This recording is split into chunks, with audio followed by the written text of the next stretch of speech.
are ready to start Chapter 5.2, Rolle's Theorem and the Mean Value Theorem. Okay, so we are going to start with Rolle's Theorem. The objective here with Rolle's Theorem is to just kind of get out of it some predictions that we'll be able to draw about a function over a certain interval. So what Rolle's Theorem states is if we're studying a function f and it's continuous on a closed interval from a to b, and differentiable over that interval. If we're looking at the function at a and the function at b equaling the same thing, so the y values are equal, then there is at least one number c in that interval such that f prime of c is equal to 0. We're going to break that down. So first of all, remember what continuous means. Continuous means that there are no breaks, no holes, no asymptotes, no gaps. So it's one flowing function. Another thing to remember, and I put a little star by this, is that all polynomials are continuous. If I asked you where that is continuous, well, because it's a polynomial, we would just say from negative infinity to infinity. Just be careful of rational functions. You really have to look out for where's that function undefined. Alright, let's look at Rolle's theorem graphically to kind of understand what it is visually. So once again, they said that if it's continuous over a section or a range from A to B. So I'm going to go ahead and section off our graph here. And we're going to call this interval right here. This is our A, and this is our B. And all it's saying is if f of A is equal to f of b, so let's go ahead and choose some sort of value that these are both equal to, and let's call it d. So this output value, we'll call it d. If they so happen that at a there's the same output, and at b there's the same output, so f of a equals f of b, then there's no way around it. It's unavoidable. You could draw something maybe like this, but eventually those have to hook back up, and so what we got was some sort of absolute minimum, or if I had gone up, some sort of absolute maximum. So let's look at our definition again, and maybe this time we can make some sense of it.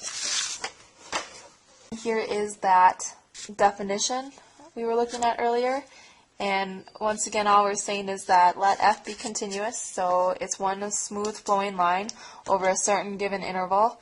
And basically they're just saying at those endpoints, they're starting at the same output, so at the same y value, then there is at least one number. There is at least one critical point, essentially is what they're saying, or one value for x in which we will have a maximum or minimum. To illustrate Rolle's theorem further, I present a challenge to you.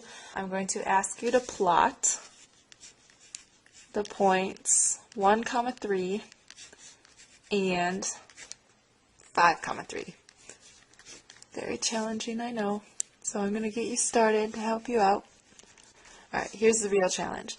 I challenge you over this interval from x equals 1 to 5, so from 1 to 5, on this closed interval to draw a continuous line such that there is no pretty much maximum or minimum. So there is no f prime of x equaling 0. I'm going to be doing the examples right in this video for Rolle's theorem. The reason being is in the next video that I'm going to make the mean value theorem piece of this section to just keep them separate. So here is an example for how we're going to be using Rolle's theorem, and what it asks you to do is find the x-intercepts of this function and then show that f prime of x equals 0 somewhere in between. So we're going to identify where exactly f prime of x is equal to 0. So I am going to first of all do what it asks and find those zeros, or the x-intercepts of this function. So of course then I'm just going to be setting this function equal to 0, and if you can factor, that's great. Otherwise you're going to be using the quadratic formula to find the zeros.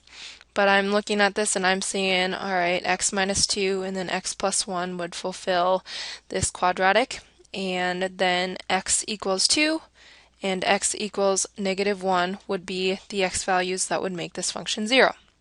So in other words, 2, 0 and negative 1, 0 are going to be our x-intercepts.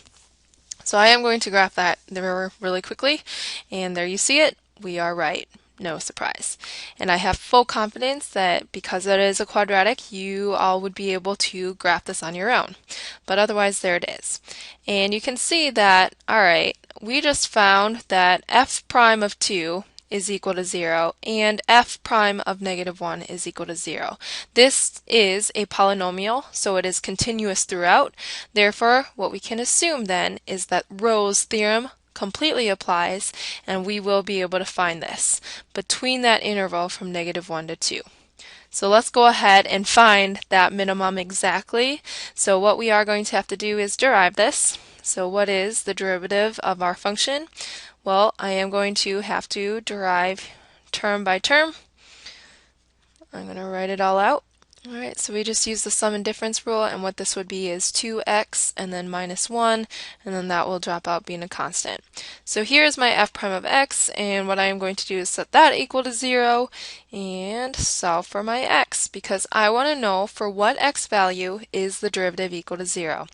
And not surprisingly, at x equals 1/2, what we will see is right there, we are going to have an extrema, where our derivative at x equals 1/2 of our original function, yes, would have been equal to 0.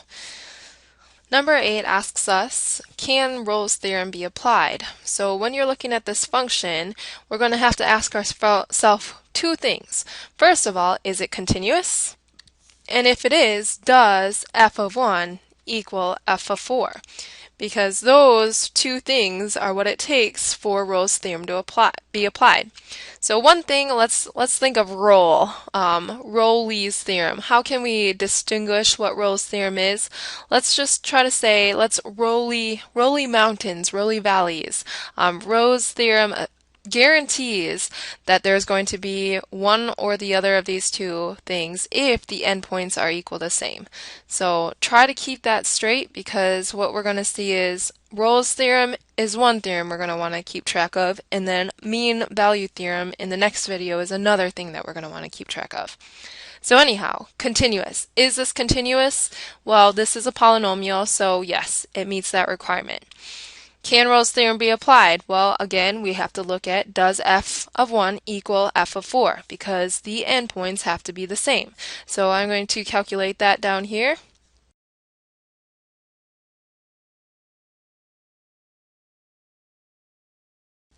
So yes, this is also true. So can Rolle's theorem be applied? Big ol' yes on that.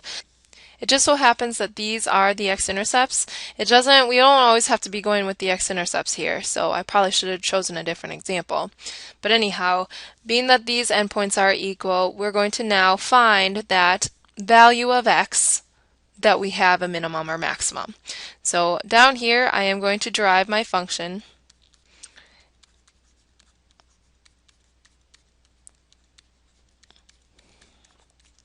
What we are going to get is 2x and then -5, and there is what our derivative is equal to. So again, this is the equation that is going to give us the slope of the tangent at any given point along our function.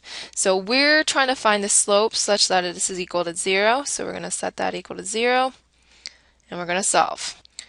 So we have just found that at x equals 2.5, this thing is going to be equal to 0. And what we can see here is, here was our 1 to 4 interval. The 2.5 was once again marked here, and again, if we wanted to, we found that c is equal to 2.5. If we wanted to find the actual extrema, so this is a relative minimum, if we actually wanted to find that, we would have taken that value that we just found and plugged it into our original function to get the exact point of that extrema. If our endpoints are equal to the same thing, then what we're saying is that somewhere in between we're going to get a nice rolling hill or a nice rolling valley.